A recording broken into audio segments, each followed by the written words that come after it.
Red Jeep Tours presents In the Kitchen with Chef Andrew Copley and friends. Brought to you by Exotic Motor Cars and Cornerstone Insurance. Welcome to Copley's in Palm Springs. You know, for the last 18 years, I've had the pleasure of being able to cook in this former Cary Grant estate. But it's not where I started. And I've had so many great mentors to help me along in my career. I remember one distinctly. He took me from the countryside of north of England when I couldn't cook to the hustle and bustle of London, the capital city of England. I was able to work in some five-star establishments, learn my techniques, and be mentored all the way along. And for that, I'm very, very grateful. But now times have changed, and I'm still passionate about cooking, and I'm passionate to share. So now, I want to share the joy of cooking with you, my friends. Sky, we're gonna have so much fun cooking with friends. Yes.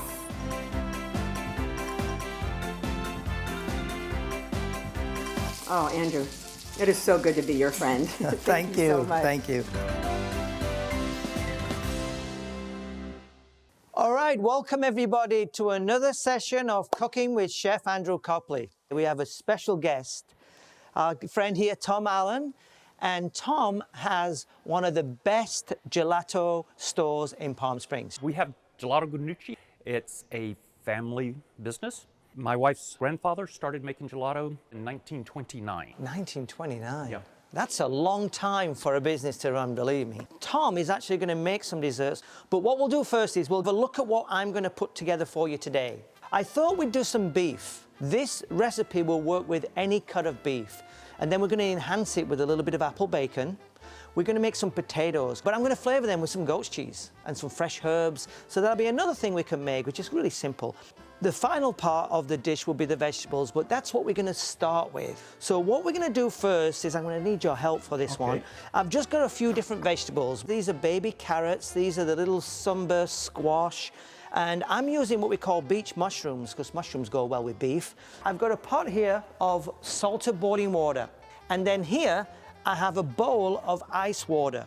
So we're going to blanch these vegetables. So Tom, what I want you to do is take that purple knife. Okay. These are some baby carrots, different tri-colored carrots. We've got some yellow ones. We got some typical red color or orange, and we got some purple ones. So what we'll do is we'll take one like this and cut that like that, and then I cut the end off. So I get same thing. Yeah, Yep. and the Got only it. reason I do that is because the end of the carrot is not as thick as the middle part, and this is going to overcook. All right. So I'm a little bit quicker than you, but don't worry, you'll catch me up when we get to desserts, I'm sure. So these are our little squash. Again, we're just gonna top and tail these. This is all about color as well, so we've got a really nice color contrast for our dish. All right, good. So let's put all these in here.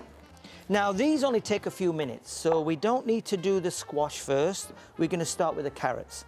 This has already been pre-boiled, so I can put them straight in. And we're gonna leave them in there for a couple of minutes until they're cooked through. And as they start to cook, then I'm going to add these because these don't take as long. So I'm using the Yukon Gold potatoes. These are the small ones. I always leave the skin on though when I'm crushing the potatoes opposed to peeling them and making a mashed potato. I just like the texture on the potato on these. So salted water. I've got obviously the ones going for the carrots. Now this one again, it's been salted and I'm starting from pretty much room temperature. It's not rapidly boiling. And I'm just going to drop these in. These will probably take about 15 minutes to 12 minutes to cook through, and then we'll crush them once they're completely cooked. All right, so we do have a little bit of rosemary and fresh thyme, which we're going to use for the beef. But it's not a bad idea, you can always throw a little herb in there too, give it a little bit more flavor. So now the carrots have been cooking. They don't take very long because they're only about ½ an inch thick. These take a couple of minutes. We can add our squash now. We're going to pop them in. You see the color of the water? Nope, it's already changed. So now the squash are just about ready and the carrots are cooked, we're going to strain them off.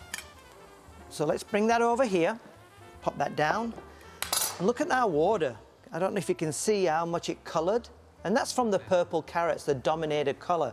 Now you'd think the carrot would actually now lose its color, but lo and behold, they keep them. And as you can see, there's no cross coloring with the yellow carrot, the orange, or even the squash. So now here's the important part into this. Well, the reason I do this is because it keeps the vitamins as well within the vegetables. And look at how vibrant colors they are now. Yeah. they really stand out really well. The way I check to see if they're really cold is I just basically hold them in the palm of my hand. Oh, see if you can feel any heat And if still. I can feel any heat through the middle, then I know they just need a couple of more minutes. But these are perfect. So I'll strain these off, and then I'll just keep them in the bowl. There'll be a little bit of ice there, that'll just keep them cold. But what I want to show you now is the best part of the day. Bring on the beef. I use these fillets. So I'm going to explain a little bit about these fillets and where they come from on the animal. The fillet comes from pretty much down here, Tom, in this area here. Lower back area. It's lower back and it's protected inside here, which means that the actual animal doesn't really do a lot of work there. So it doesn't build muscle and fiber and all these kinds of stuff. It actually just stays nice and tender. With that said, they have the least flavor profile. They do have a little flavor profile, but chefs like to play around with these because they want to add more flavor. There's not a lot of fat content in this at all. So we want to add a little bit too, and there's nothing better than taking some apple bacon, something like this, and I like to take the rind off, which is the area here. Just one rash of bacon. I take my fillet, I'm just going to simply roll it around like this. Now, as we roast and grill these, the fat content's going to go into the steak. I take a little skewer, and this just makes it easy so it doesn't come off. And not a huge one, but I like to use larger skewers so I can handle it better, and I'm not burning my fingers. And that is the perfect bacon-wrapped fillet. And what I mean by that searing off, I'm going to take a good saucepan with a nice big thick bottom here, so it conducts heat very well. And then with a little bit of olive oil. So I'm just going to season these up. A little bit of salt. And I don't go heavy on the salt. Do you know why I won't go heavy on the salt? Why? Bacon. It's salty. Oh, bacon already has Yeah. salt. You're right. Yeah. So my oil now is super, super hot. And now we go to the searing part. And what I'm going to do is just rub it around on the bottom there. Same with this one.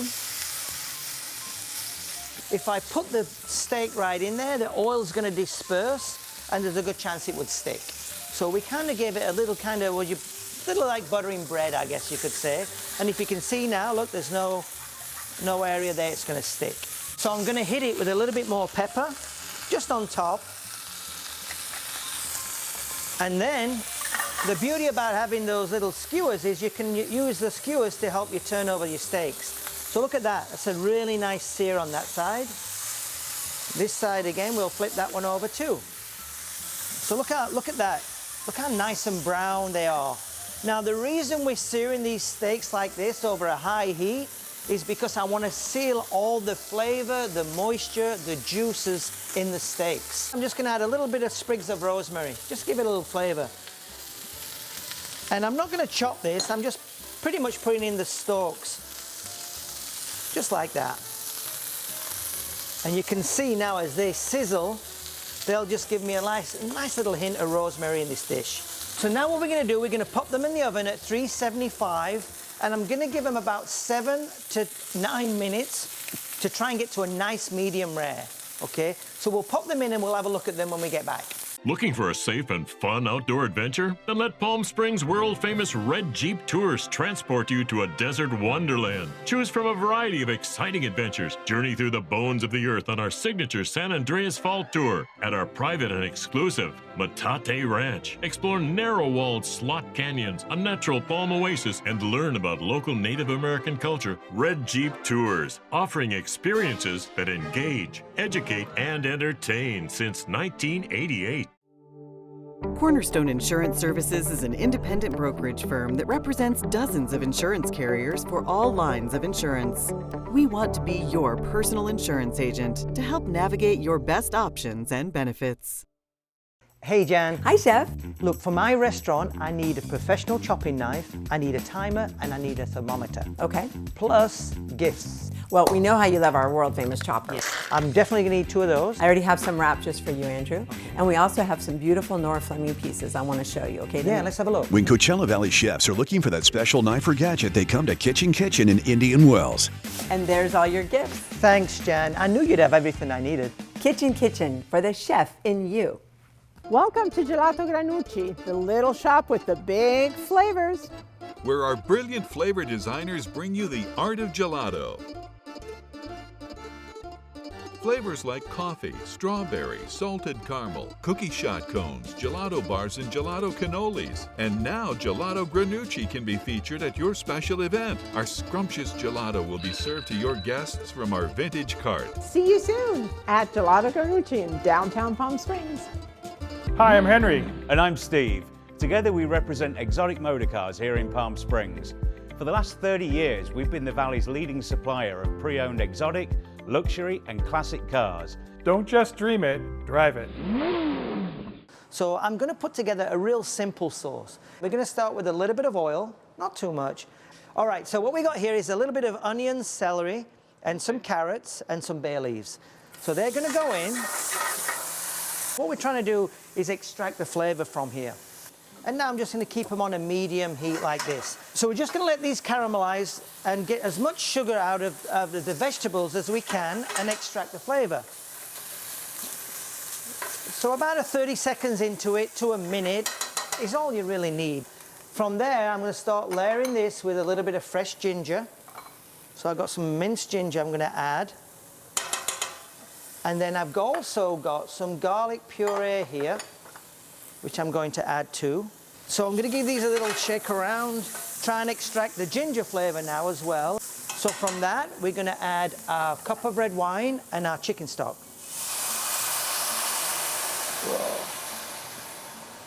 Whoa. And the idea now is to reduce this down. It cooks off the alcohol and we get more of a stronger red wine flavor. And then we're going to give that a little reduction. So I can take little fresh sprigs of fresh thyme and just kind of just clean them like this and throw them in. So now we're going to turn this up to a high and just let that reduce. It won't take more than about 2 or 3 minutes at the very, very most. So now it's given me a good idea or a good indication that I'm at the reduction stage I need to be at. So from there, now I'm going to bring it down to like a medium. Don't want to reduce it too much more. And I'm going to start layering the flavors. So let's start with our sweet and sour flavor for this. Red wine vinegar. And then for my sweetness, I'm using 2 things actually. I'm using some fresh honey, and that way I'll get a nice sweet and sour flavor.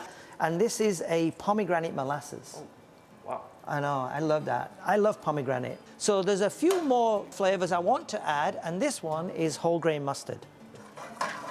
So what we're going to do now is we're going to add some cream, believe it or not. So we're going to do about a cup at the most. Yeah, this was a cup actually. We'll do the full cup. And then what we're going to do is we're going to bring this to a boil again. So Tom, you can see now we've added that cream. Look at the difference in color. It's lightened up. It's got a richness now to it. This is cornstarch. So what I do is I take 2 tablespoons full of cornstarch and 2 tablespoons full of water. I could add a little bit of this to the sauce, like this, maybe a tablespoon, and it will start to thicken my cream-based sauce. And that way, when I add butter, if I heat it too much or let it cool down too much, it's not going to separate on me. I don't use a lot, but I just add a couple of knobs of the butter into here, and then this again, it will enrich it. But I want to see what the consistency is like, and most sauces should always coat the back of a spoon. So I take a clean spoon and I'll run it like this, and I'll just see how it looks. So you can see how it coats it really nicely. A little S&P in here, just to season it up. And again, I'm just going to go easy on the salt because of the bacon on the fillets. So now we're going to check our potatoes. They need to be overcooked, but not completely where they're going to break apart. So what are you feeding? Yeah, that way, when I start to crush them, they'll still have some body to them. And pretty much, what I'd like to do first is, once I've strained them, I'll discard the thyme stalk. I'm going to put them back into the pan. That's the same pan we had. And okay. I would generally just put these back on the stove for probably about 20 seconds on a high heat. All right, good. So I pretty much just dried them out, and I can pop these in here like this. Believe it or not, this is one of the oldest pieces of equipment I have in this house. It's the potato masher. I love these things. I've had it for years. And I'm going to use some nice creamy goat's cheese. I just chop some chives and parsley, roughly chop them too, just to add some flavor. I'm not going to use any cream in this because I want the creaminess from the goat's cheese. I'm just going to add a little bit of butter to it to give it that richness. A couple of knobs, maybe a tablespoon or 2 tablespoons full of butter. And that's going to start the process of simply mashing them.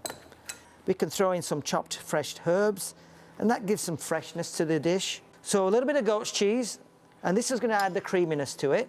And then we're just going to mince this in too. So a little bit of salt, a little bit of pepper. So what I'm going to do is I'm just going to keep that on the stove top warm, and then we can go back to finishing our sauce, our vegetables, and we're ready to plate it. Bobby Botina's Mexican and American Grill, now at the River and Rancho Mirage. Bobby Botina's, live entertainment, great food, cool vibes. See you at Bobby Botina's. I got what it takes. I've got what it takes. I've got what it takes.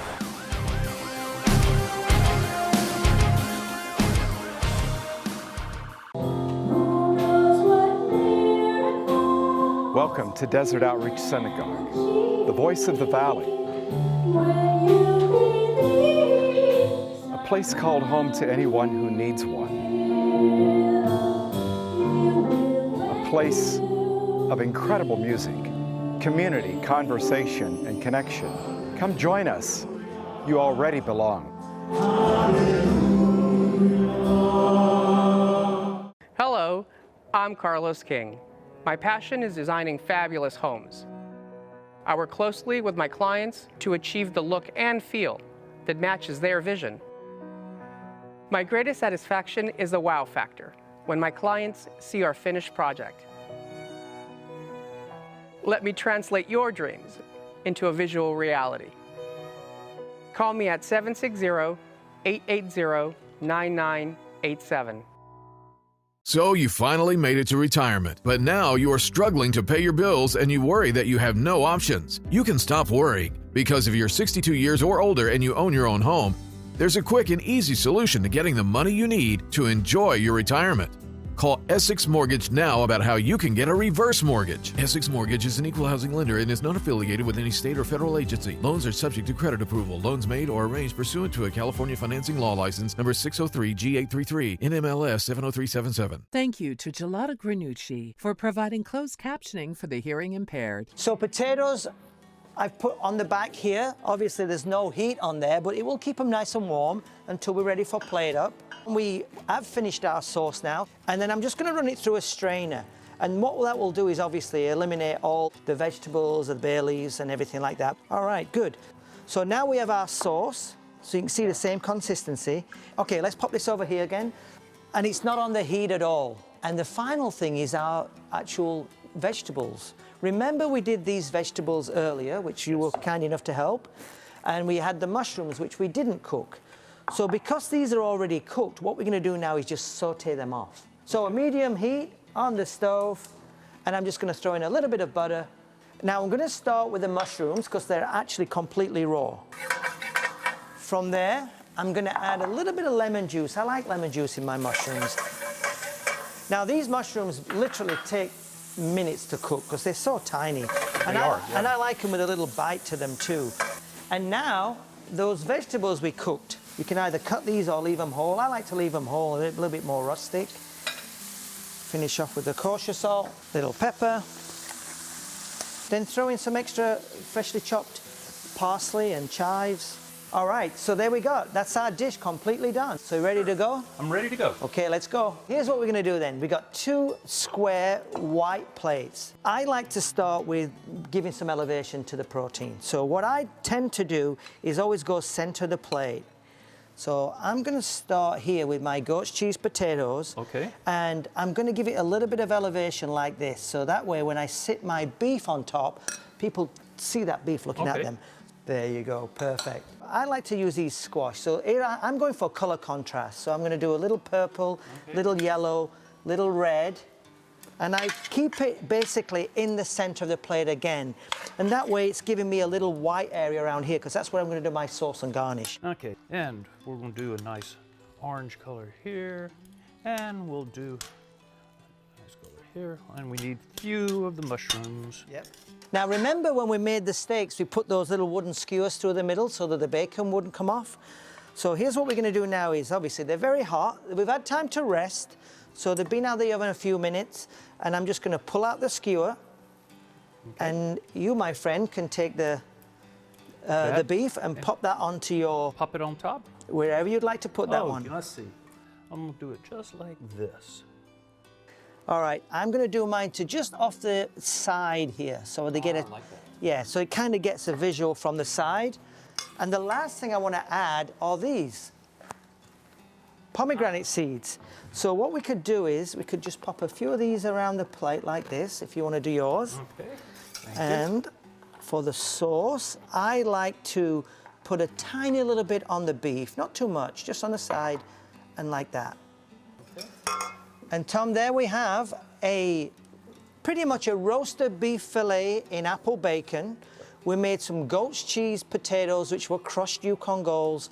We took some really nice, colorful vegetables, and we learned to blanch them. Hot water, cold water, retains the color and the flavor. We added mushrooms with some lemon juice. And then the final part of the ingredients was our sauce. And that is our dish for today. I like it, and yours looks so good. But I must say, I'm probably going to give it to you. Based on the amount of pomegranate seeds he has on the plate, outnumbers mine. So the winner would be Tom. When you think of Palm Springs, you think of sunshine, palms, and beautiful backyard pools. Let Sunny Palm Pool Service take the worry out of maintaining the most important pool around, yours. Sunny Palm Pool Service offers concierge service for your pool or spa. Top quality and reliable maintenance and repairs. Sunny Palm Pool Service. We'll do the work. You do the relaxing. Call Rod at 760-333-4804. Bobby Botina's Mexican and American Grill, now at the River and Rancho Mirage. Bobby Botina's, live entertainment, great food, cool vibes. See you at Bobby Botina's. I got what it takes. I've got what it takes. I've got what it takes.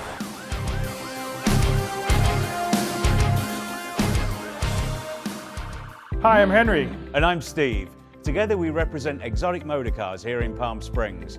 For the last 30 years, we've been the Valley's leading supplier of pre-owned exotic, luxury and classic cars. Don't just dream it, drive it.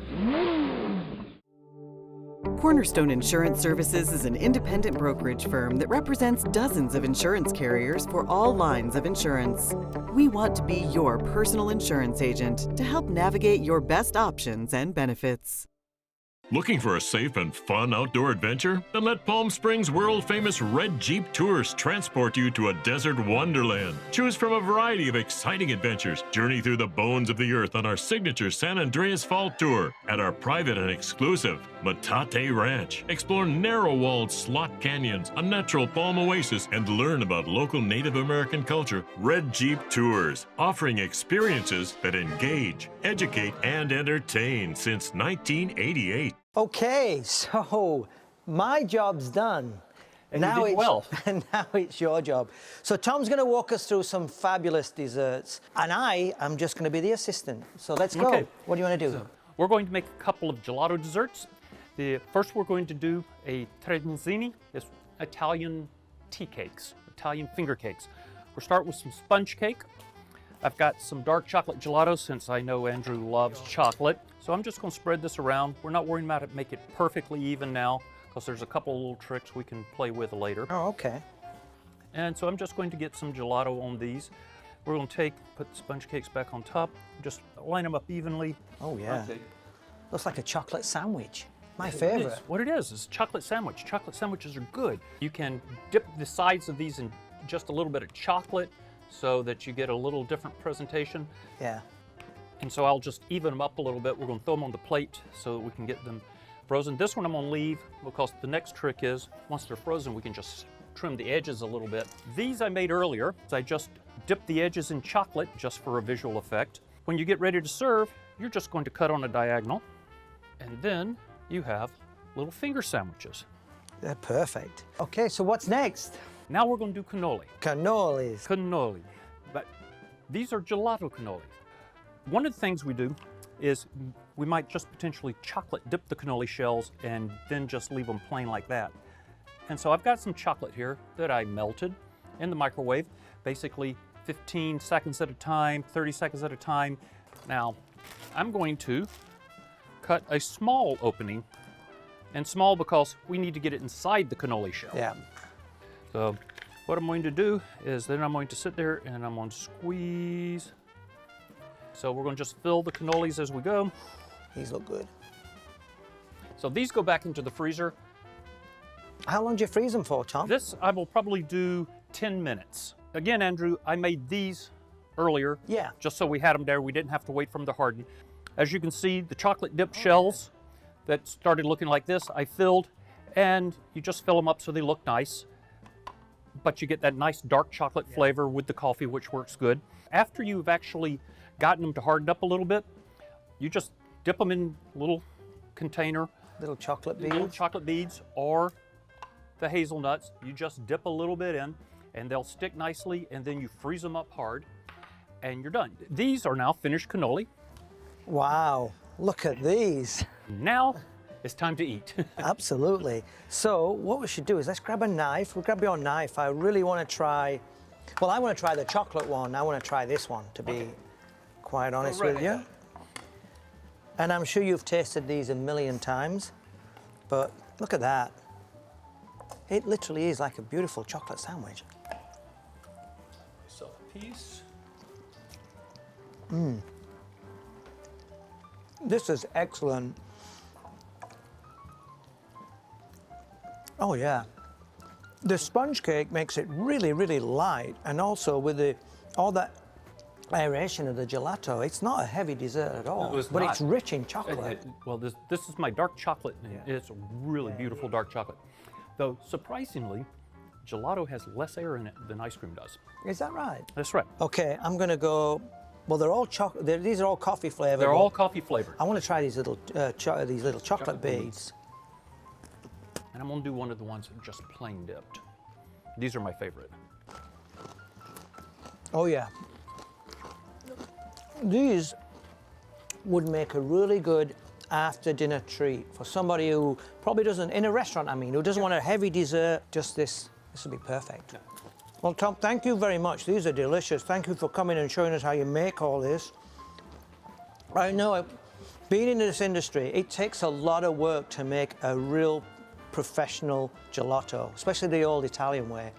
Put it this way, I don't do them, but these are delicious. Thank you. Appreciate you having me. It's been great. I've learned a lot, and there's been some great food. And you brought some great desserts. Thank you. So thanks again, Tom, for coming. So I'll see you guys next week. And like I say, if you haven't tried these gelatos or these cannolis or these sandwiches, you should get yourself down to Tom's store in Palm Springs. They're delicious. Gelato Granucci.